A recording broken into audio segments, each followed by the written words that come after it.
Hello, everyone, and welcome back to Pokemon Legends Arceus. Our little Skyrim talk summoned Lewis. Huzzah!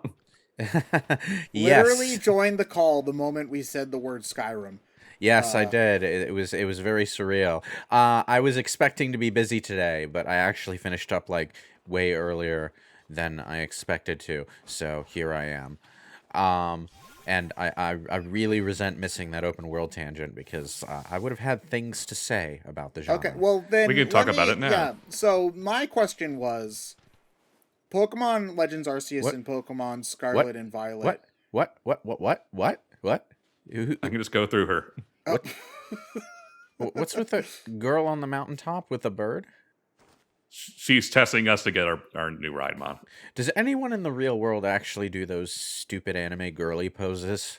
oh God, we were talking about this last part too, where everybody animates like Final Fantasy Overworld characters from the PlayStation One, and it's just generally speaking, the what sparked the overworld discussion, the open world discussion last part was it felt like this game and Scarlet and Violet were Pokemon Company trying to make an open world Pokemon game, but using two different teams to do that in two different ways.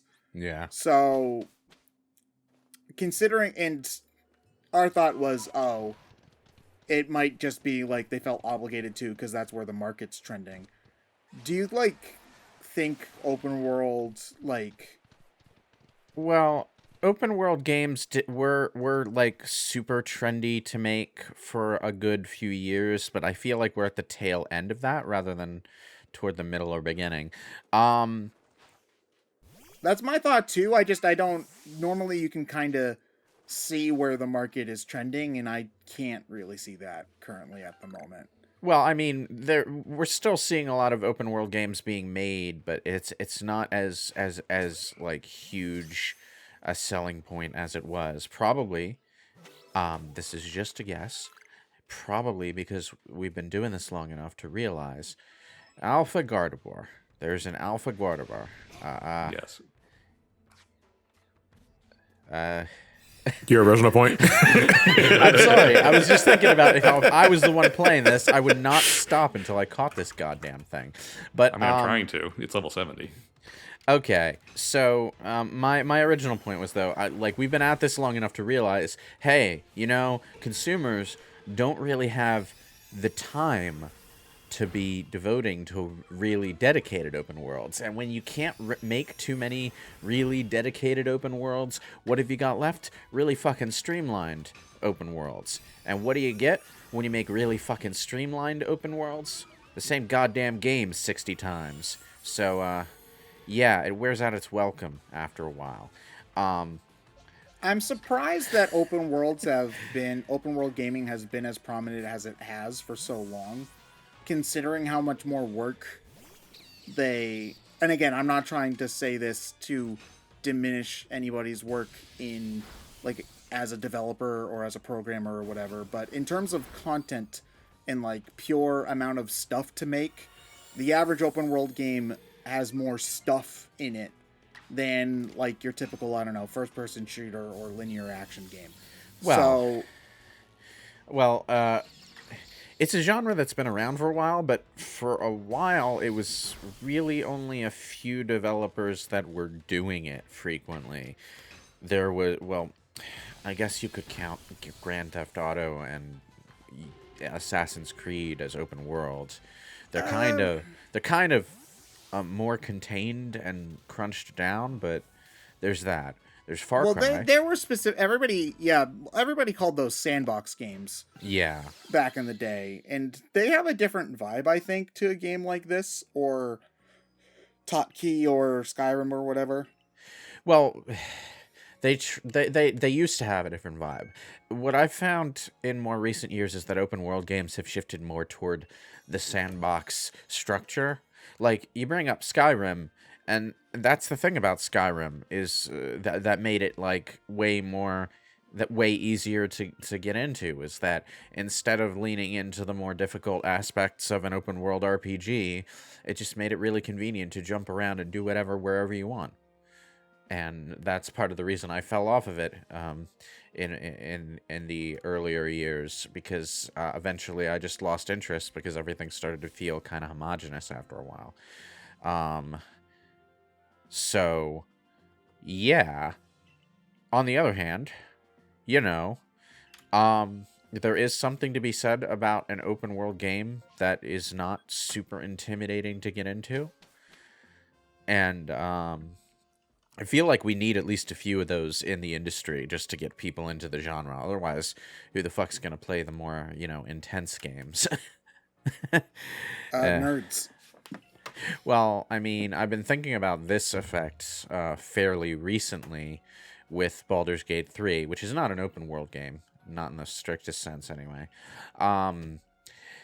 where it's a genre that's generally considered pretty niche, but, now we have this high-profile, pretty high production value game that, makes it pretty easy to get into the CRPG genre and uses the 5th edition Dungeons & Dragons rule set. And the thing about the 5th edition Dungeons & Dragons rule set is that it's deliberately designed to be streamlined and easy to understand.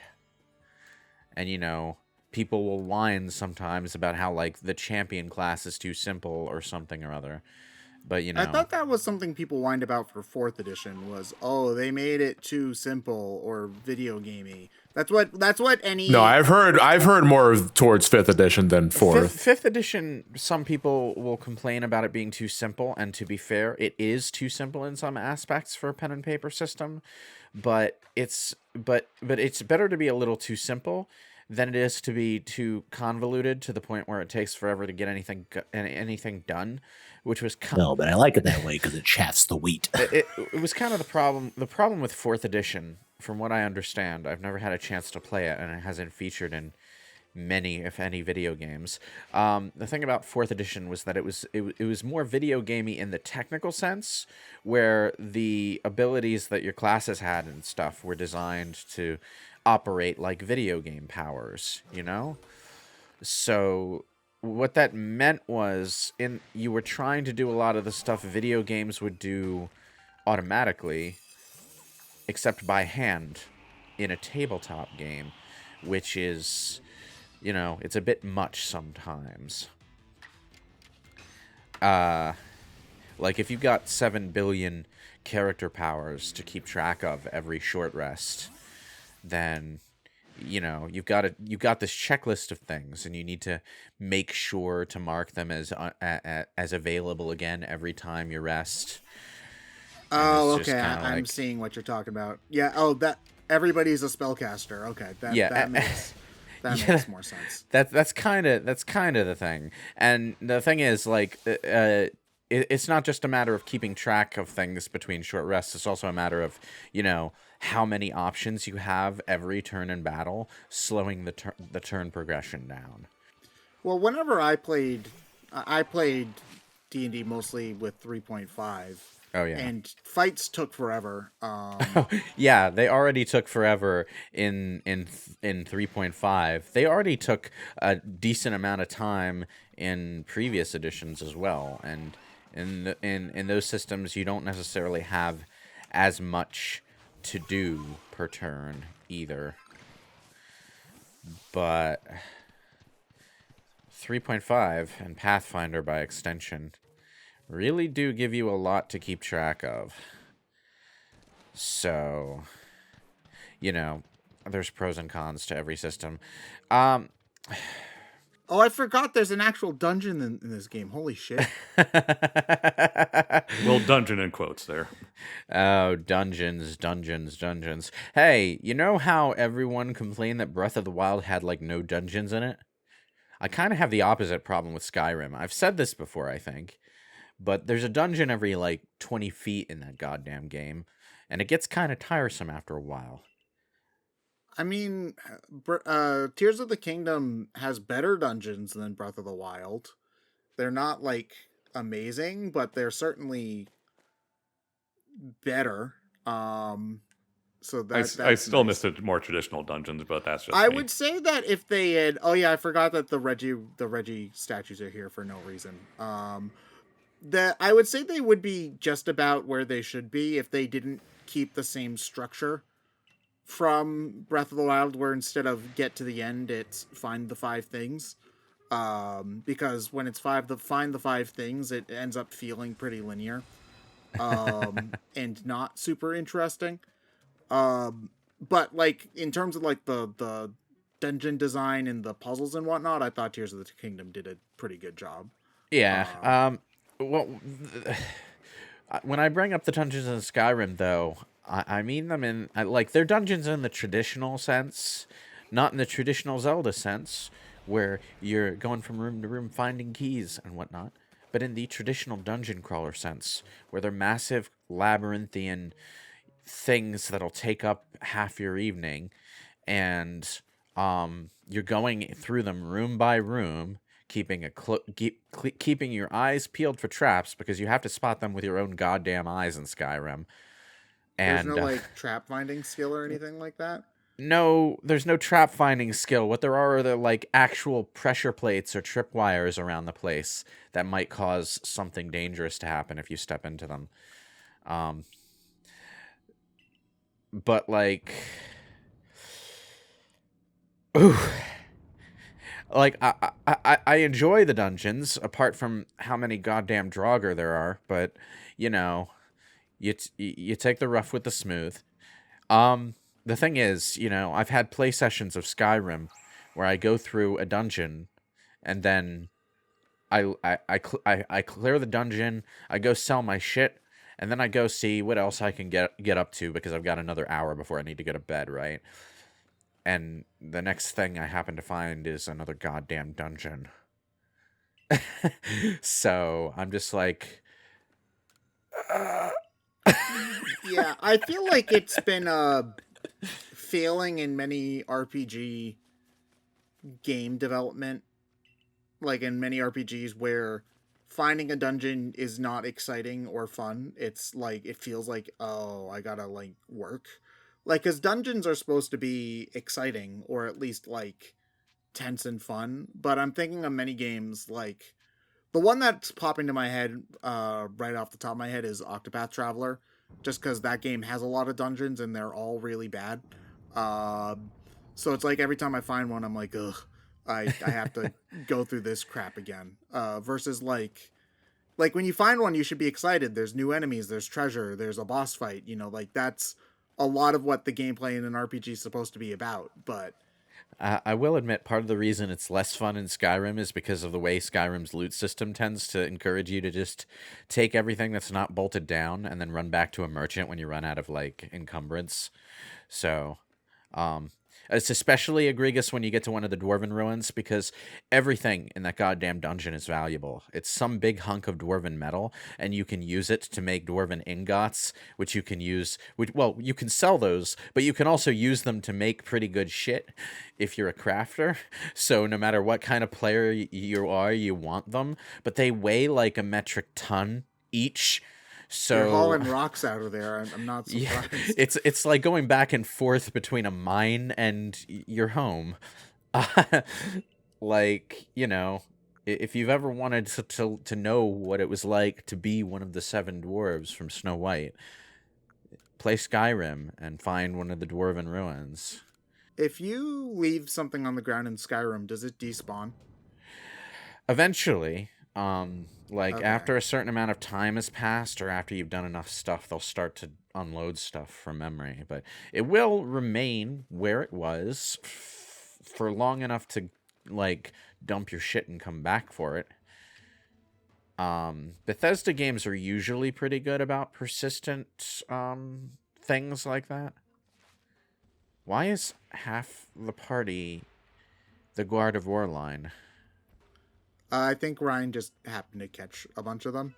No, they're just the ones here. They're Kapow. the ones like, Wandering around. I see. That's your party over there. I didn't know Yeah. that there was a you can glance at all the Pokemon in the area screen. Yeah, it's helpful, especially in this game, and the other Pokemon games should bring that back, because they had that feature in exactly one game and took it out after Black and White 2. For some reason, I don't know why. Huh. It is helpful to have a quick glance at what your Pokédex tells you about what wild Pokemon you can find in an area. Yeah, because it just said the thing that's nice about it is that you know when to stop. In old Pokemon games, there was never a way to know if there was a really, really rare drop in a route, like ever, until you happen to run into that rare Pokemon in a trainer fight later on. So like if you're playing the game first time, like Red and Blue first time, completely blind, if you run around in the grass for 10 minutes in Viridian Forest, you would think, okay, I know what's in here. It's Weedles, Caterpies, and Kakuna, and Metapod. You might not ever run into the Pikachu and not know that it's an option there until you get it in your Pokédex from something else later, and then you check the location. And then you're like, wait, you can find them. Yeah, you can find them in Viridian Forest, really? Yeah. So in Black and White 2, if I remember correctly, it'll say like, oh, there's one species of Pokemon left to discover. It'll say or whatever, and then you know to keep looking. And I think if I remember correctly, it's been a while since I played Black White 2. I think it'll even say like if it's a water species or a grass species, or even if it'll like pop out of a rock from Rock Smash or whatnot. So it was a really robust and well done system. And of course, since it was a well done and robust system in a Pokemon game, they dropped it and never brought it back. Hey, we figured you were going to buy the other game anyway. Oh, God. I really don't want to be cynical. I really don't. But it's hard. Like, this was a discussion we had briefly before, that I don't want to believe that Nintendo and Game Freak just don't care about the graphics because they know people will buy it anyway. But it's just really hard to believe otherwise. I mean, think of it less of being overly cynical, but just accepting the fact that at the end of the day, the biggest way to speak some message is with your wallet. Don't buy it. I mean, I figure that's like the most clear-cut way you can send a message. But the frustrating thing is that other people are going to buy it. Like, I sent a message with my wallet by not buying Diamond and Pearl remakes, but those also sold over $1 million anyway. So me not buying it didn't really end up saying much to Nintendo. It's still a success. Yeah, that's kind of the flaw in the vote with your wallet logic, is that, you know, it's voting with your wallet is the same sometimes as voting third party. You know, the vote is worth diddly dick. Or not voting at all, I guess. Yeah. I mean, you might not be voting for the thing you don't like, but it really doesn't matter because you're not voting for a thing that has a chance of succeeding. It doesn't even, you don't even necessarily need to be voting for the thing that succeeds in the end. You just need to be voting for a thing that has a chance of succeeding, because it's sending the message that the thing you want has a chance of succeeding that ultimately gets the competition to change its tune. That's kind of what seemed to happen with, this is kind of a stretch, but like when there was all of the community Kickstarters back in the early 2010s, where it showed definitively that there was demand for stuff like classic Mega Man games and old styled 3D platformers and things like that. That kind of felt like sending a message with your wallet that is a genre you want to succeed. And then it kind of worked, because we definitely got a lot more retro styled Mega Man-esque games / like 3D platformer styled games and whatnot. Yeah. Eventually, there's not really a way to do that for Pokemon specifically, like that. You know, we want this franchise to have a higher quality production. Like, how do you send that message to the company other than whining on the internet, which doesn't work? Well, eventually their success will peter out. The thing is, it's gonna take a really long time. I don't know, because that was something that people said about the old Pokemon games, like Gen 1 and 2. Like, people were like, oh, Pokemon's just a fad. No, I'm not saying it's just a fad. I'm saying that if they keep doing the same shit over and over, eventually people are going to get tired of it. It's just going to take a really long time. I mean, it's already kind of happening, but the fact that it's only kind of happening is indicative of the kind of glacial pace I'm talking about. I guess I just don't see how it looks like it's happening from a corporate point of view, because Scarlet and Violet are the best-selling games since Gen 1. Yeah, So to them, what they're doing is working very well. They're the best-selling games since Gen 1 because they're different, though, and that's a key point. The thing that we want is different and higher quality at the same time, which seems to be the thing that they can't seem to get their heads around. Yeah. Oh no. Listen, you cannot play a flute with mittens on. I refuse. No, that's not how that works. There's lots of tiny holes you have to press in different combinations at the same time. Are there? I thought this was a sugar cane. or well, just you know, if indie company game dev could afford the budget, there would be holes on that flute. Or just a really big candy cigarette. God, well, do you guys hold on? Indie company Game Freak in frickin' Sun and Moon had the budget to have the characters actually animate their fingers so that they looked like they were pressing flute notes. And they were, if I remember correctly, they were like in time with the music too. Like it was very well done.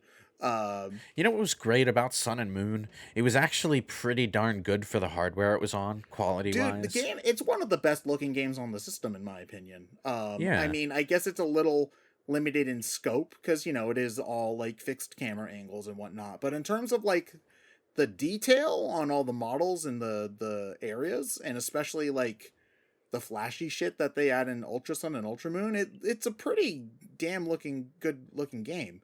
You know, for the hardware.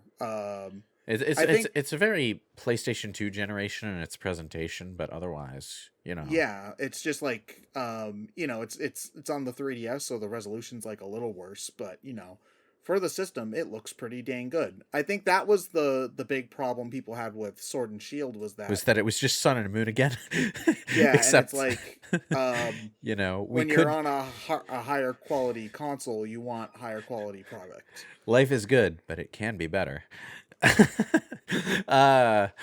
Okay, so We can glide now.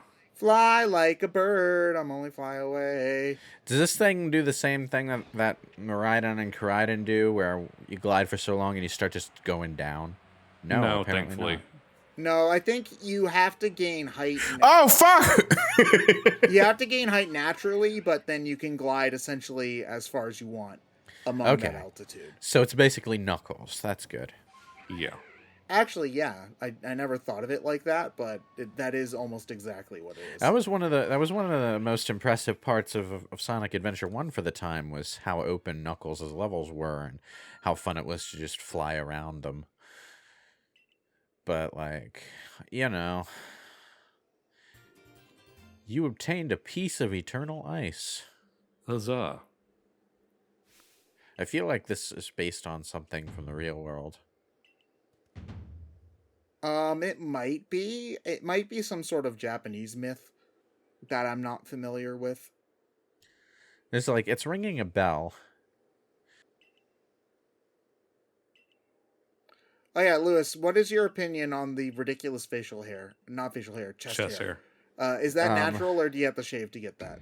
You definitely have to shave to get that, but it is a thing that people could have done during this time period, I suppose. I don't know. Stop asking me these questions. I mean, I know that some people do designs on their body and facial hair in the real world, so